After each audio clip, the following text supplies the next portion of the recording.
So it's my great pleasure to introduce the next speaker, David Woodruff. David is a professor at CMU. He's broadly interested in streaming algorithms, caching algorithms for linear algebra, and many related topics. And today he will tell us about learning augmented data stream algorithms. Okay, thanks very much, Piotr, for the introduction, and thanks for inviting me. So this is Learning Augmented Data Stream Algorithms. It's a joint work with Tianqiu Jiang, Yi Li, Honghao Lin, and Yisong Ron. So the idea is we want to look at a data-driven approach to problems in the streaming model. So let me first define the streaming model. So a stream is a sequence of data that is too large to be stored in available memory. There are many examples of data streams, such as internet search logs, network traffic, sensor networks, and scientific data streams, such as astronomical, genomics, physical simulations, and so on. And often this data might not reside anywhere. So it might just be flowing on a network, and if you don't store it or store some summary of it, it's impossible to retrieve it again. Another situation might be the data resides on some external memory, and it's very expensive to stream it through main memory. Okay, this model can be formalized as follows. You see a stream of some number of updates to a large vector x. So we're going to take the dimension of this vector x to be n, and we're going to assume the number of updates is polynomial in n. There's no reason you have to, it just reduces the number of parameters and everything can be generalized. And here's how it works. At time t, for t equals 1, 2, and so on, you receive an update, it comma delta t, which means that the ith entry of x should change from its old value by adding the value delta t to it. Now the algorithm should store a small sketch of the data, much smaller than n bits. Now note that x is an n-dimensional vector. So if you have roughly n space, you can store the entire vector. But motivated by these models, that's infeasible. So you want much smaller space. And the goal is to approximate or compute some function f of x using small space and fast update or processing time. So the update time just refers to when you see one of these stream updates, how long does it take you to update your small summary? So, okay, so we can think of this vector x as defining an empirical distribution where the probabilities in the distribution are the magnitudes, the absolute values of the coordinates xi divided by the one norm of x, which is just the sum of the entries of x in the case that these are all non-negative. So one example is that maybe you just see a stream of items. In that case, you can think of each item corresponding to a coordinate of x. And when you see an occurrence of that item, you're changing the frequency or number of occurrences of that item by 1. Okay, so then these delta t's would just be 1, and this would be the empirical frequency distribution. Like, what fraction of the stream is the ith coordinate? You can also delete an item, and then xit would go to xit minus 1. And so this is an important distribution for various downstream tasks that we would like to learn properties about. For example, you might want to know various moments of this distribution. The second moment can help, determines the variance. You can look at higher moments that determine skewness and so on. So in general, the FP moment is the P norm to the P of this vector X, which is just the sum of the coordinates Xi to the P. Another thing you might want to know is the support size of this vector, denoted by F sub 0. It's just the number of coordinates I such that Xi is not equal to 0. So in this stream of items, it would just correspond to the number of distinct items that you see. And this is very useful for applications such as detecting a denial of service attack. If you suddenly see a whole bunch of random new destination IP addresses getting packets sent to them, maybe that indicates that someone is launching an attack. Okay, so what are the algorithmic techniques in the data stream model? How can we get low memory algorithms? Well, a very natural thing that comes to mind is sampling. So maybe you can estimate some function f of x by sampling a small uniformly random subset S of the coordinates of x. And then you just compute that subset of coordinates of x exactly, compute the function on them, and then scale back up by the reciprocal of the sampling probability and hope that you get a good estimate. What's another technique that's often used? Well, one is hashing. Okay, so what is hashing? You have some hash function h, which maps the n coordinates of x to a small number of hash buckets indexed by 0 through k minus 1. Okay, so k hash buckets. Think of k as much, much less than n. And the idea is you're going to store an array, A, with k locations, the hash buckets. And when you see one of these updates in the stream, xit goes to its old value plus delta t. What you do is you hash it, it's one of these n coordinates. You figure out which hash bucket h of it it goes to, and you replace the old value of the hash bucket by adding this change delta t to it. Okay, so you're just throwing the coordinate values into hash buckets and keeping the sum in each bucket. And if you want to estimate some coordinate value xi, well, you just look at its hash bucket and you output whatever is in that hash bucket. And you know that xi is in that bucket. Unfortunately, there's a lot of other junk that might collide with xi into the same hash bucket. But the hope is that that noise is small. This is the basis of what's called the count-min algorithm due to Kormod and Muthukrishnan. There's also an advance to this, sort of an improvement to this called signed hashing, where the only thing that changes is you associate a random sign sigma I. So a sign is just with probability a half, it's -1, with probability a half, it's 1, for each coordinate I equals 1 through n. And then when you see an update to the ith coordinate of x, instead of just adding delta t to the hash bucket, you scale it by the random sign sigma it associated with coordinate it. So you add this sign value delta t to the hash bucket. So now in each hash bucket, you have every coordinate xi, each scaled by a random sign, and you're adding them together. And now if you want to estimate xi, well, inside of this bucket, you know that xi goes there, but it's scaled by some sigma I. And you also have a bunch of other junk that collided into the same hash bucket. These are the j that have the same, that go to the same hash bucket. And so now if you want to estimate xi, you should multiply what's in your hash bucket by sigma I. The reason is these sigma i's will cancel. Sigma I squared is 1. And then you still get this noise, which is a random sign sum of junk. But at least in expectation, your estimate is xi, which is what you'd like. Okay, so this often has better properties, but both of these hashing schemes are commonly used with a small number of buckets. And I should mention that the hashing hash function h and the random signs, they can be stored using a short pseudo-random seed. Okay, so they can also be maintained with a small amount of memory. Another technique that's popular in data streams is to compress counters. Okay, so suppose if you want to check if some integer xi is 0. For example, in this empirical frequency distribution example, all the entries are integers corresponding to the number of occurrences. Well, to check if an integer is 0, one thing you can do is just store that integer mod p for a random small prime p. Then you know that if xi is actually 0, then you'll be storing the number 0. And the hope is that you're unlikely to choose a prime factor of xi, and so xi will be non-zero mod p if it's actually non-zero.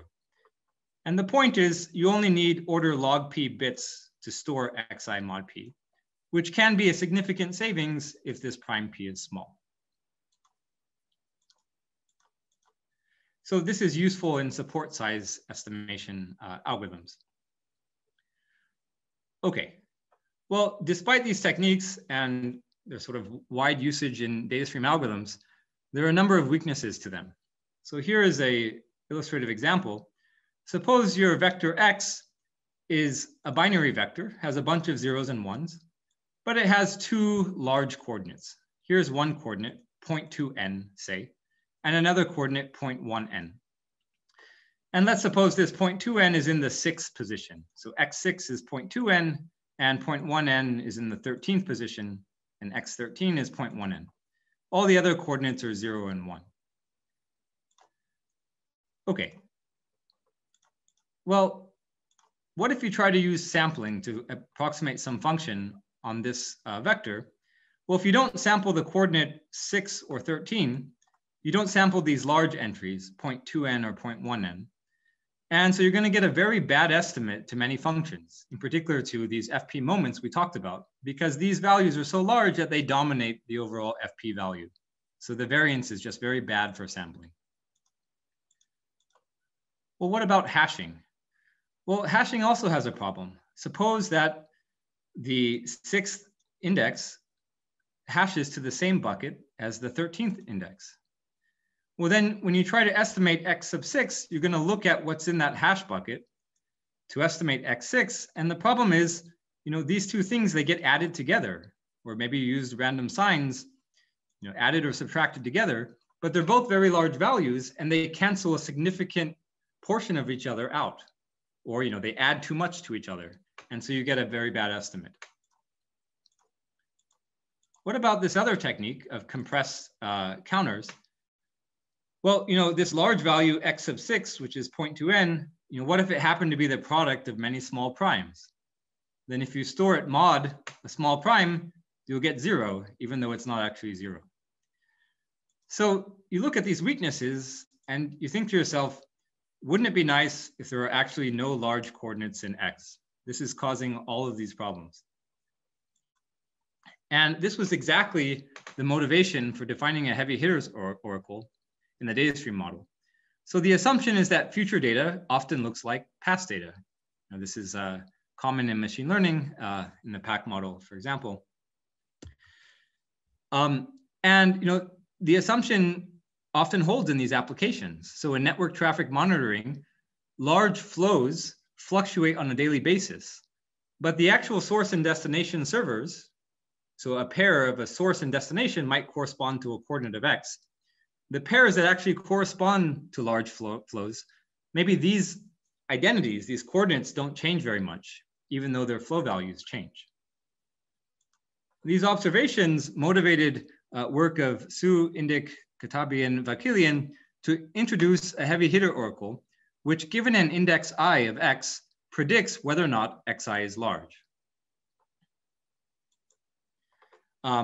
And they applied their work to the frequency estimation problem in a stream. So you want to get an approximate count for for any particular index xi.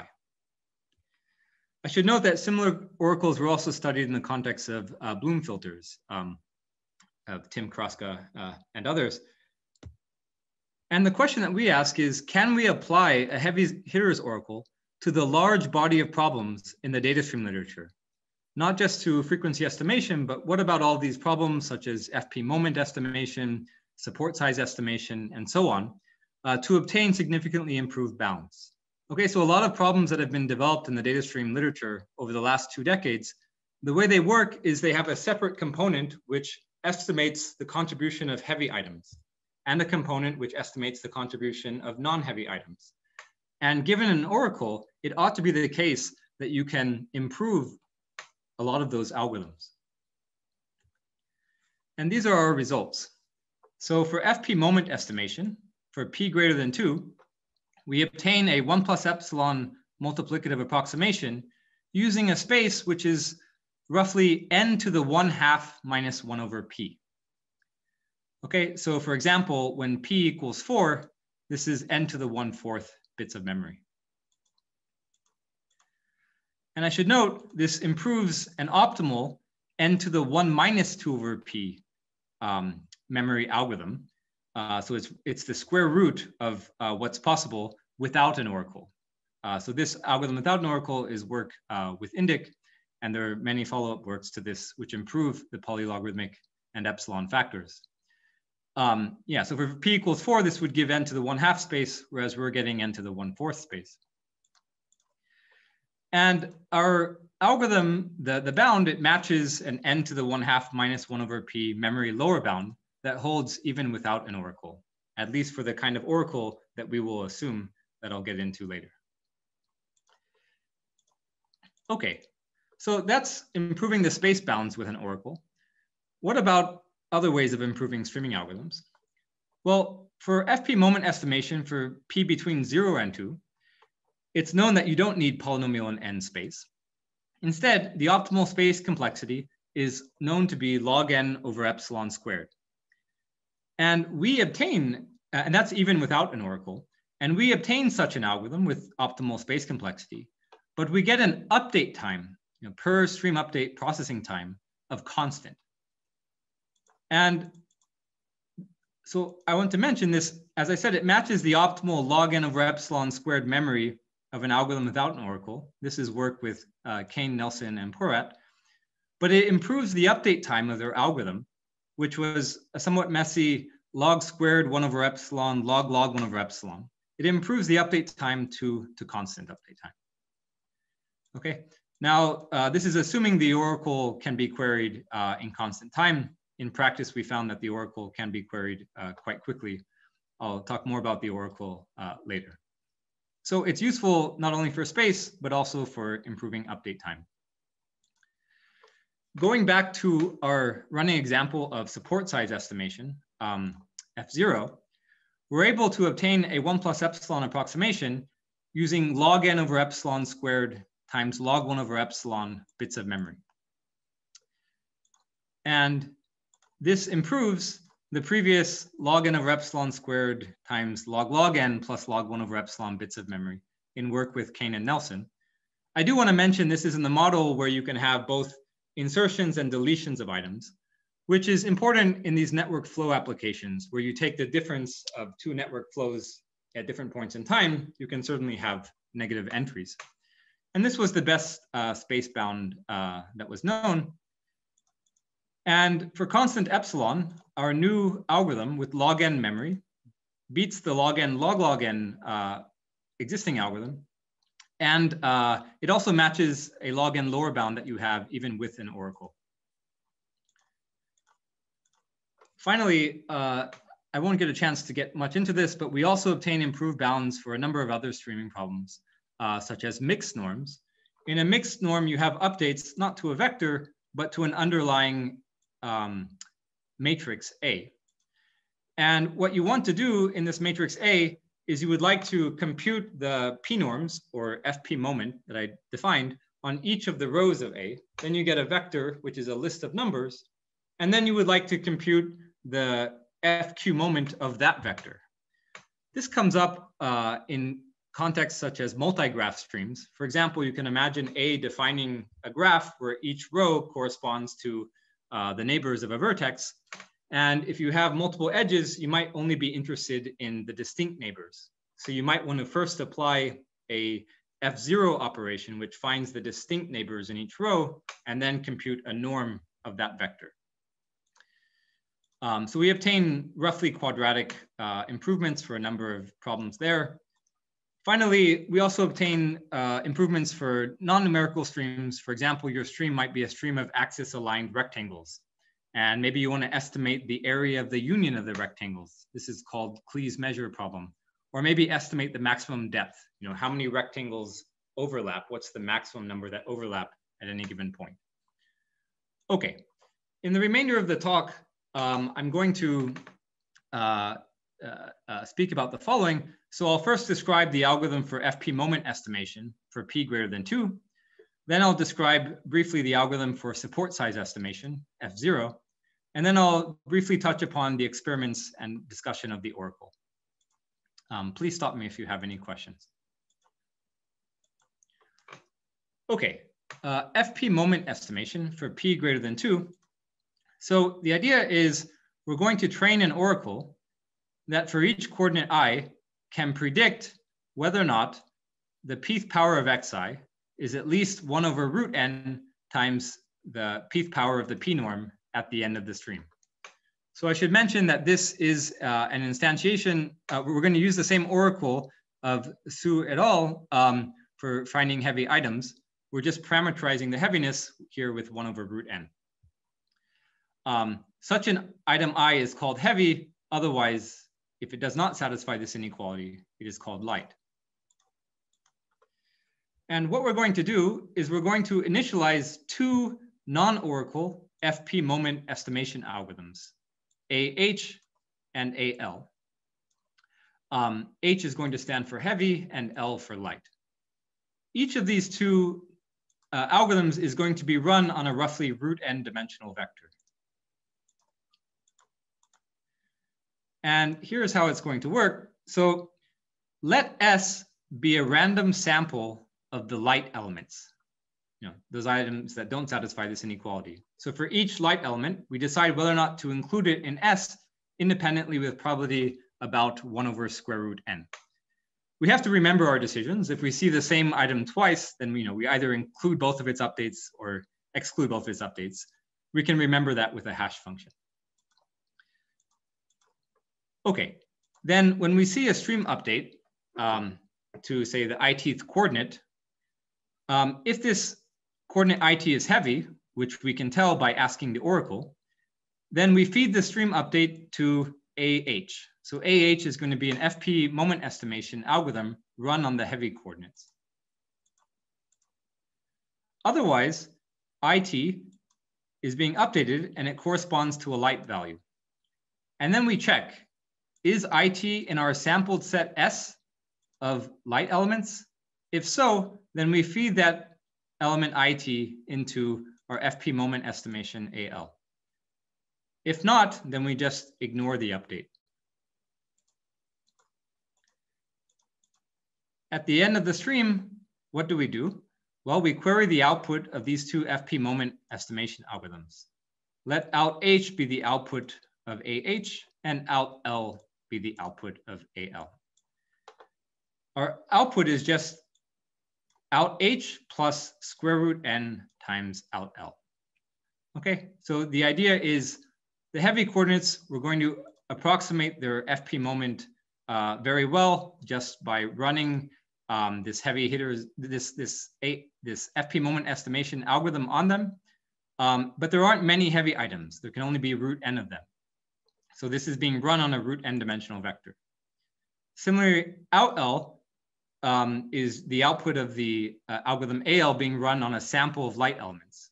Since we sampled down with probability roughly 1 over root n, we should scale back the output by root n. Okay, let's see why this simple algorithm works. So what is the memory being used? Well, as I said, each of AH and AL is a non-oracle FP moment estimation algorithm on a roughly root n dimensional vector. So the space is root n to the 1 minus 2 over p, because in general, it's dimension to the 1 minus 2 over p. And this is just n to the 1/2 minus 1 over p, which is the space that we wanted. Okay, what about correctness? Well, by definition, we can decompose the FP moment as the sum over heavy coordinates I of their pth powers plus the sum over light coordinates I of their pth powers. Now, we know from the guarantee of this non-oracle algorithm AH, when it's being run on these heavy coordinates, it's going to preserve their p norm up to a 1 plus or minus epsilon factor. We also know that by the guarantee of the non-oracle algorithm AL, for whatever sample set S we feed it, the p norm of the sample set is going to be preserved up to a 1 plus or minus epsilon factor. So in order to conclude correctness, we just need to show that this light component of FP is well approximated by the corresponding part in our estimator. Our estimator, remember, is just square root n times the FP moment of the light elements I in our sample S. And we can tolerate epsilon times the FP value error. Okay, but yeah, so I've just rewritten what I had there. We just want to show this statement. But this is just a simple second moment argument now that we've removed the heavy items from the vector x. So let's look at this value, square root n times the sum over coordinates I and x of xi to the p. Let's look at its expectation. Well, remember, each light item was included independently with probability 1 over root n. It doesn't matter that it was independent for the expectation. So the expectation just, it's unbiased. So it's just the light part of FP. Okay, what about the variance? Well, let Zi equal 1 be an indicator if our light element I was sampled in our set S. Otherwise, Zi is equal to 0.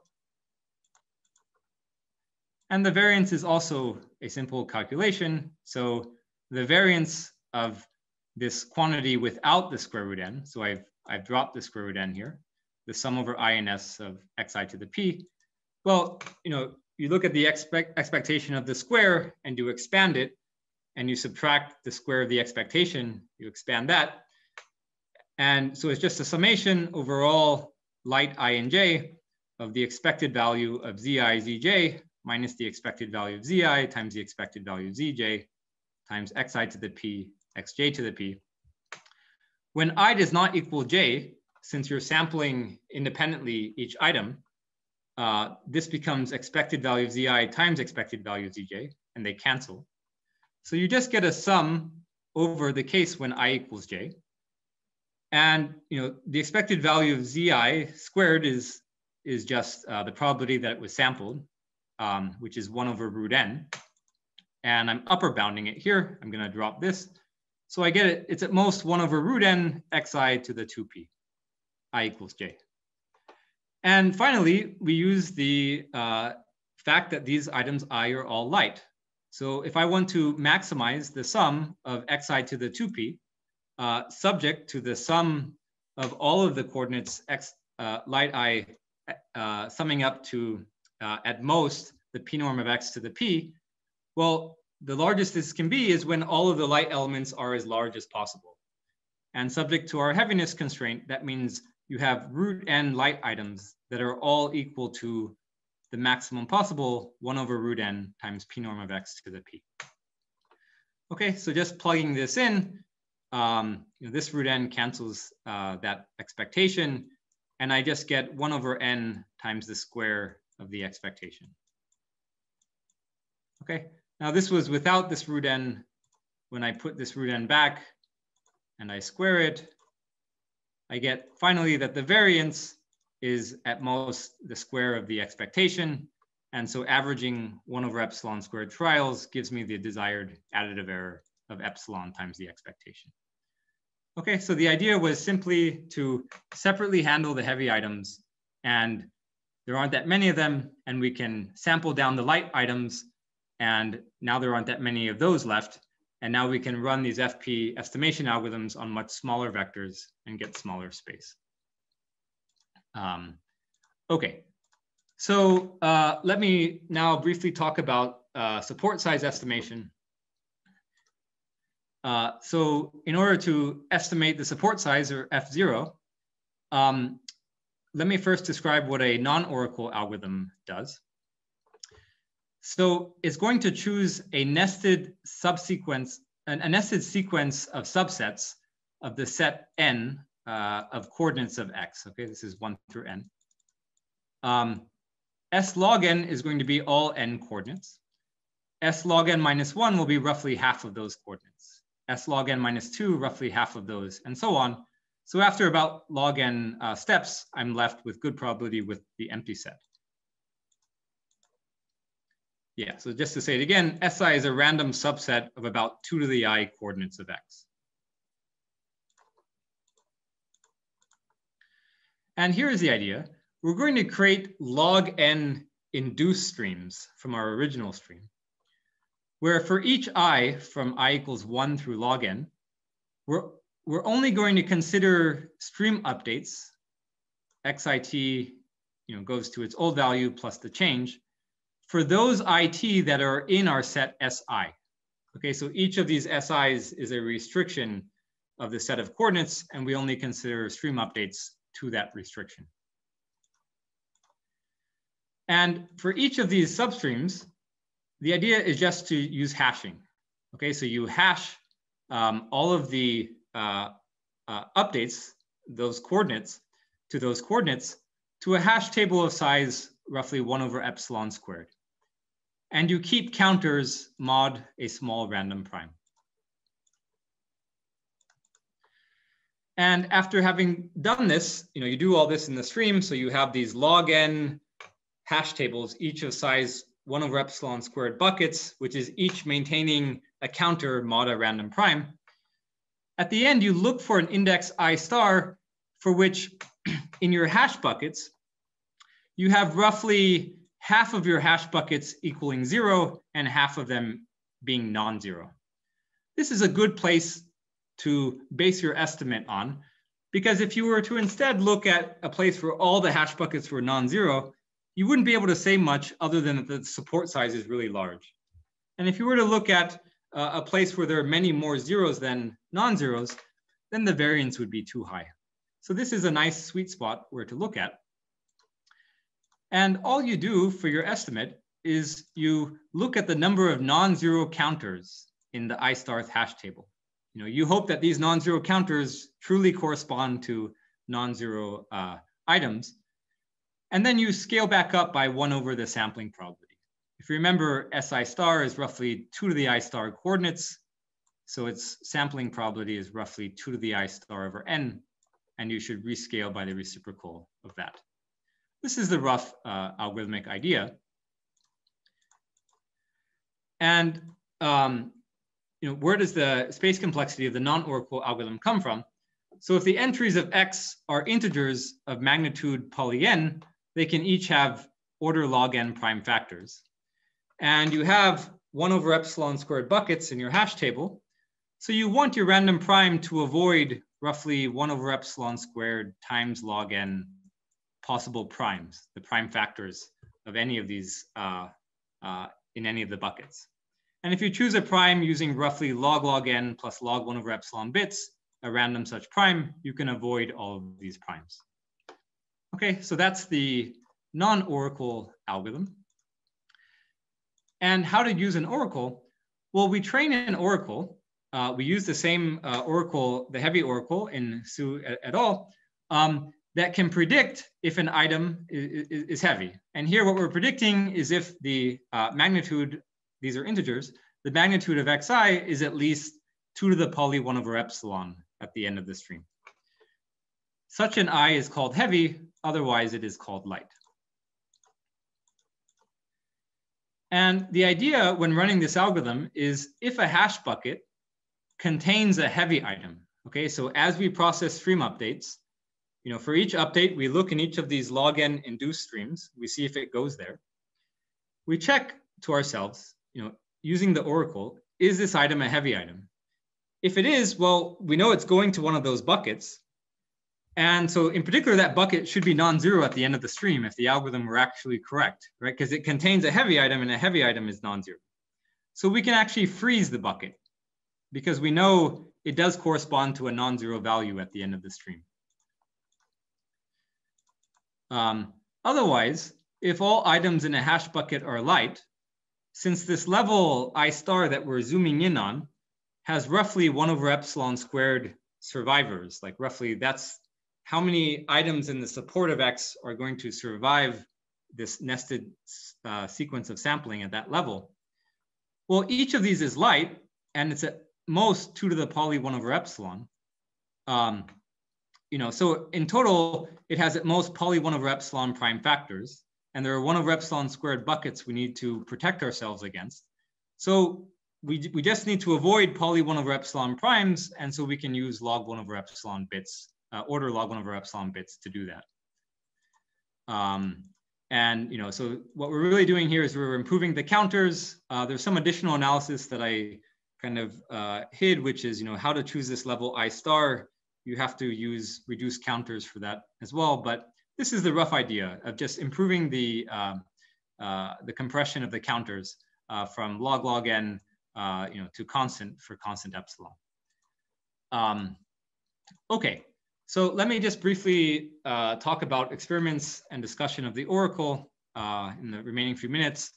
So as I said, the heaviness oracle we use is the same as that in previous work, which was used for frequency estimation.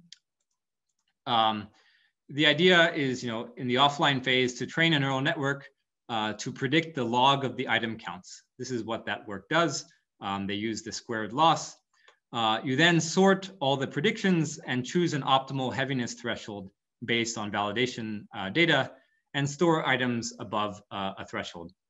Now, you might be worried that, there could be root n things that are heavy, for example, in FP moment estimation. So we found empirically that, oftentimes there are many fewer than that heavy hitters. So the space for this simple way of storing such heavy hitters is small. We looked at internet traffic data, the same data sets actually in this previous work. So a flow is a sequence of packets between two machines on the internet. And as I said earlier, flow values change, but which IP addresses have heavy traffic is relatively consistent and smooth. In addition to internet traffic data, we also looked at search query estimation. So estimate the number of times a search query appears. Storing popular words is a good predictor, though we can learn something here from metadata or phrases appearing in slightly different forms. So here are some empirical results for F0 estimation. So we have a synthetic data set over here, where without an oracle, we have this red curve. This is the average estimation error. Let me skip over how many times we average things and so on. But for a given space, which is corresponding to number of buckets, with an oracle, we were doing much better than without an oracle. This synthetic data set, it was taking numbers that had many small prime factors. Okay, so randomly choose to include a small prime factor or not. In this CADA data set, which is traffic, I think, from Chicago to Seattle in 2016, we were also able to get very good memory bounds with very small primes, though it is possible also without a heavy hitters oracle, if you sort of just try very small primes, you can get good bounds there as well. For the search query results, we looked at the AOL data set of search queries. We looked at FP estimation on them.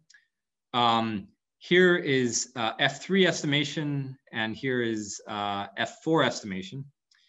And the dark blue down here is our algorithm. So here's estimation error with some number of buckets.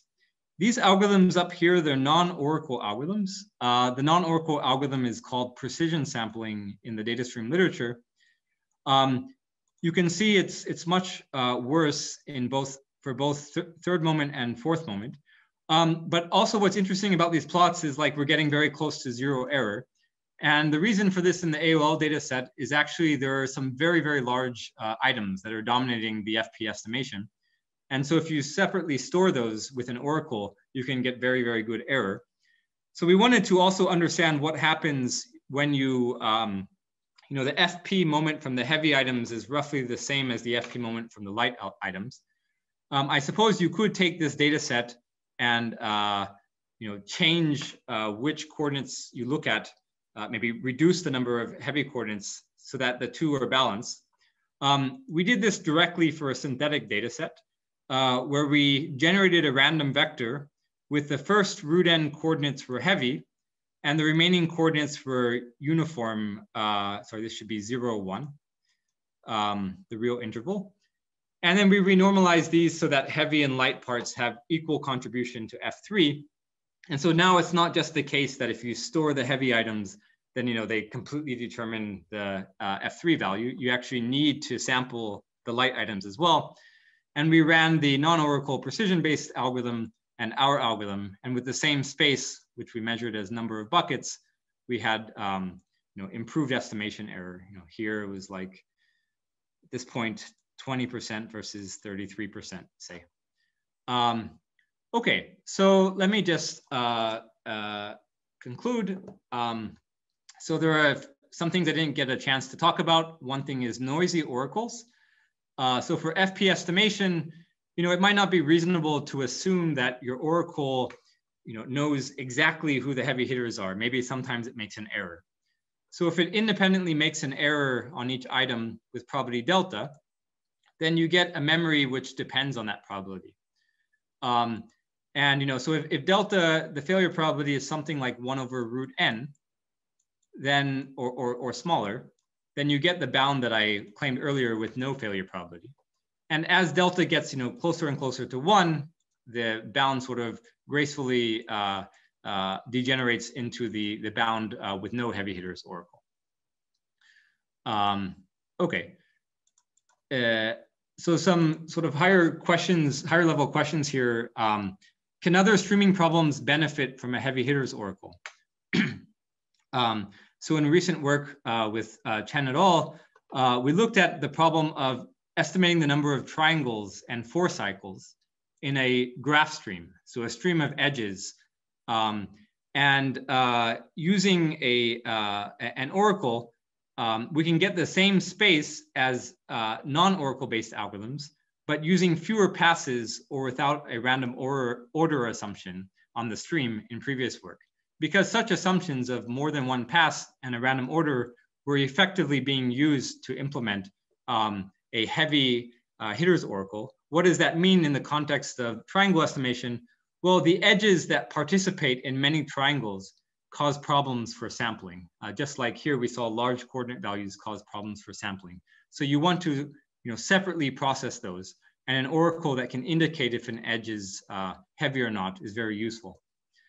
There are also other oracles you can look at, maybe errors based on the value of an item. For example, here, maybe it's not that each item is misstated as heavy or light independently with probability delta, but for like super heavy items, it's less likely that there's a mistake than items that are close to the threshold. And so we also looked at oracles like that in this triangle estimation paper. We didn't look at them here in the data stream, I mean in this earlier data stream paper with FP moment estimation. Perhaps it's worth looking at them here.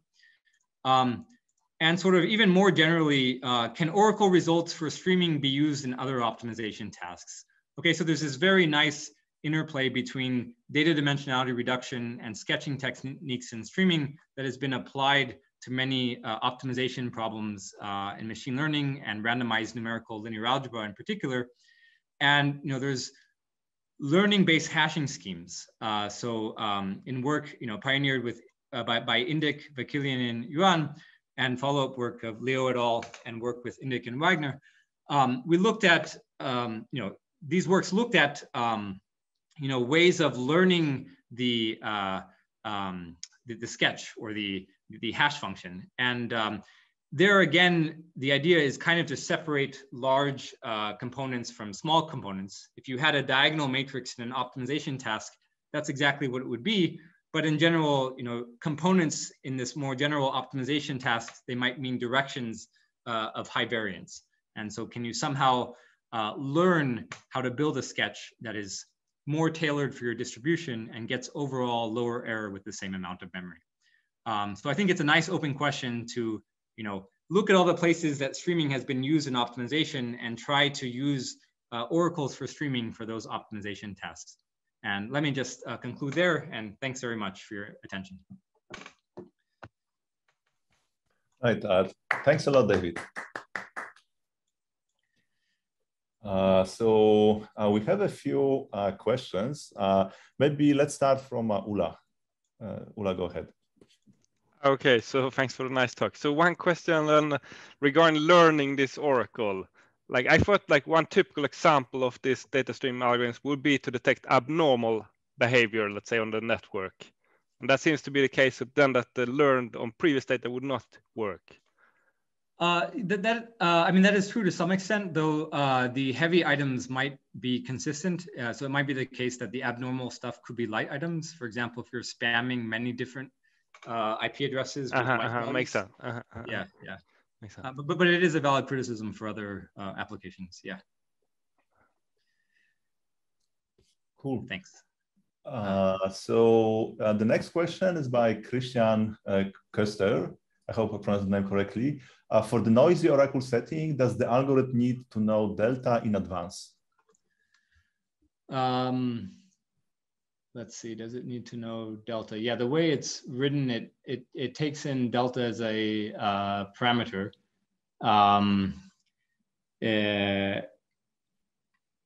You could imagine running it for different guesses of delta. Maybe if you had log n guesses of delta, you can have an algorithm for each.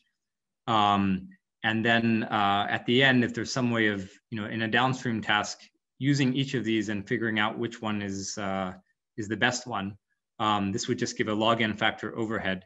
But as written, it knows delta in advance because it sets its number of hash buckets depending on delta. Like this space basically comes down to the number of hash buckets that it needs. Yeah, thanks for that question. Yeah, so that's a good opening question. Cool, thank you. So there was also an earlier question by Chen Wang. It was partially answered by Sandeep, but I can read again. Is there any study that also investigates the theoretical aspects of the oracle instead of heuristic? For example, given the typical families of distributions of data streams, certain machine learning methods converge fast and generalize well. Yeah, so we didn't look at any of this in our work. So there is the earlier work that you, Piotr, are involved in. I don't know if you looked at some versions of this. I mean, for some of these problems, at least the optimization, sort of more broadly, some of these optimization tasks in linear algebra, you can prove things when you have a Zipfian distribution on singular values, for example, or a in the spike covariance model, like you can prove that you do provably, you can prove that you do provably better than with a sort of simple learning-based algorithm than if you were to use just a random oblivious hash. But I'm not aware of a very thorough study of this. Yeah. So yeah, I think this is a great direction. Great, and I have a couple of questions on my end. Okay. So one, so is this bound for FP estimation optimal? Yeah. So it's optimal under this assumption of under the specific oracle that we used. So the oracle that let me just go back. Yeah, here's the oracle. So if this is your oracle, then it's optimal, because what you could do is, all the remaining items, you could embed a FP instance on root n dimensions, where the largest item is exactly what you need to get the lower bound. But it's not optimal. I mean, if if you know something more, like if your vector is completely flat, for example, then sampling a small number of items would give you a good estimate. Okay. But in that, yeah, so it does depend on how you define the oracle. I see. Yeah. Actually, so talking about the oracle, so I'm guessing that the same results holds even if the oracle makes a constant factor error, right? So instead of like having exactly like the heavy and light, right? If it can make an error up to factor of 2, right? I think that the whole argument should still go through, right? You mean if it predicts the value and there's some like fuzziness in between? Up to a factor of 2, yeah. Up to a factor of 2, yeah. Yeah, that doesn't change anything because the variance would just increase by that factor of 2, and yeah, that's a good point. Yeah, one thing we didn't look at because we didn't really think about value-based oracles. At least I hadn't until this follow-up triangle estimation work. So maybe looking at how value-based oracles fit into all of these problems here. Like I didn't mention some of them, like the cascaded moments and so on. Maybe there could be improvements using such oracles. All right, so I think these are all questions that I see. Well, if there's time, maybe I can have one more than just interest. Sorry, so one question. So like in the online, this Learning-Augmented online, then there is like we want to maintain worst case guarantees. Do I understand it correctly that that would be impossible here since we want to save space in the good case? And if you want to maintain worst case like reasonable worst case guarantees, you would hit the space low bounds without having any oracle. So you want a streaming algorithm that also has an online guarantee? No, I mean, ideally I would like have a streaming algorithm that kind of performs better if the predictions or oracle gives good answers and maintains some guarantees when it's going crazy. But then I guess I would fall back on a space low, but so it would. Basically, I'm asking. This is probably not an interesting question because then the lower bounds would hit, so it could not save in space. Yeah, it would seem without some assumptions that you would get back to this n to the 1 minus 2 over p. Yes. But I don't know if there's a way of modeling that in an interesting way. It sounds, yeah, I mean, that would be the short answer. I don't know if, but that's interesting. So like this algorithm that David mentioned earlier from our work with Ali,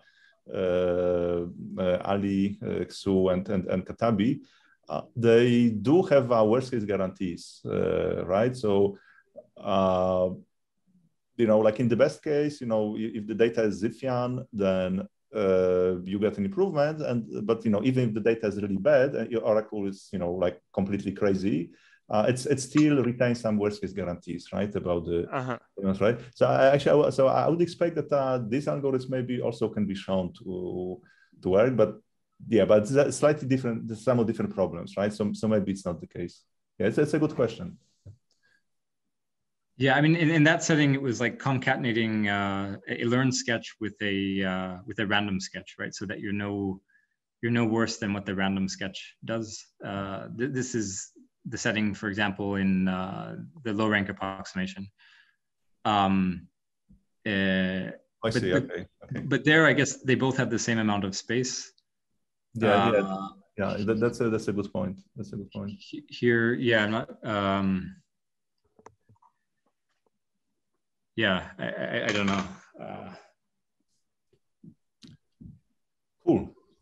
So if there are no other questions, let's thank both speakers again. Okay, we just got one more question. Okay, we got a question from Alex Andoni. To slightly rephrase the question, what if the oracle is guaranteed to be correct on 1 minus delta fraction of i's versus 1 minus delta probability per coordinate IIT? So I guess the question is what happens if the oracle is incorrect on an adversarially chosen set of coordinates? I see. I mean, I guess my worry there is just wrong on the small number of heavy items, and then it because a lot of these hard instances they only have maybe one heavy item that's and then a bunch of light items, and if I just say everything is light, then I'm correct on everything. I mean, sorry, I'm only incorrect on one thing, but that would be within my 1 minus delta fraction. And then now the oracle is not telling you anything. It's saying everything is light. And so it kind of just goes back to the setting without an oracle. I mean, so unfortunately, like the hard instance for FP moment estimation is is when there were a few, one item that's heavy, and so it feels like it could fool that. Right, delta fraction of heavy hitters is, oh, I see, delta fraction of the heavy hitters. Yeah, that's an interesting question. Yeah, maybe that's the right formulation. Yeah, so David, I suggest we wrap it up. Okay.